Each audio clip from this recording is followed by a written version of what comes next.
Olá, amigos do canal Luz da Gratidão. Sejam todos muito bem-vindos. Por favor, apoiem o canal através da inscrição, comentários e likes. Juntos, somos mais fortes. Ensinamento de Meixo Sama, Princípio do Jorei, quarta parte. Convém falar a respeito de Kanzeon Bosatsu. Dentre todos os Budas, sua imagem era raramente exposta ao público. Há nisso um profundo mistério divino, mas não posso divulgá-lo totalmente, pois ainda não chegou o momento. Pretendo fazê-lo tão logo Deus me permita. Assim, escreverei apenas sobre os mistérios, cuja explicação é necessária para elucidar o Jorei. Naturalmente, a atuação de Kanzeon existe desde a época da introdução do budismo no Japão, mas até há pouco tempo essa atuação se limitava à salvação do espírito. Evidentemente, por meio de orações, as pessoas conseguiam graças que, aliás,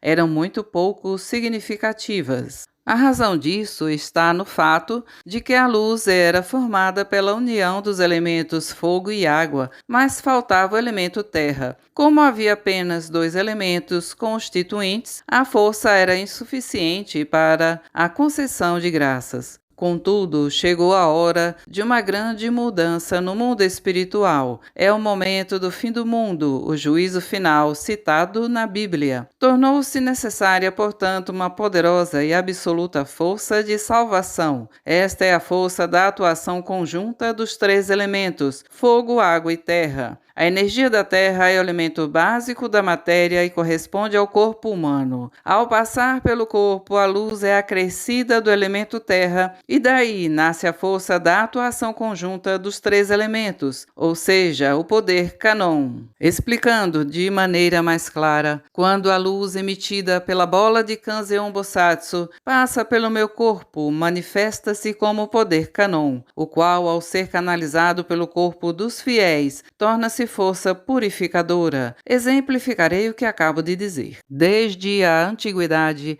é sabido que orar diante da imagem de Kanzeon Bosatsu traz como benefício a eliminação das doenças e dos infortúnios. Contudo, o Jorei ministrado pelos fiéis de nossa religião tem apresentado benefícios várias vezes maiores. Isso ocorre porque as ondas de luz emitidas pelas imagens ou estátuas de Kanzeon Bosatsu são constituídas apenas pelas forças dos elementos fogo e água. Nelas não está contida a força do corpo físico, que é essencial. Outra razão é a grande mudança do mundo espiritual, a qual eu sempre me refiro. Até meados de junho de 1931, no mundo espiritual, a quantidade do elemento água era maior e a do elemento fogo menor. A partir de então, este último começou a aumentar gradativamente. É verdade que a mudança já se havia iniciado dezenas de anos antes dessa data, mas o elemento fogo era demasiado rarefeito. Aqui vou explicar a respeito da intensidade da luz. Se a luz é forte, significa que há maior quantidade de elemento fogo. Isso assemelha-se às lâmpadas incandescentes. Quanto maior é a potência, maior é a quantidade de calor emitido.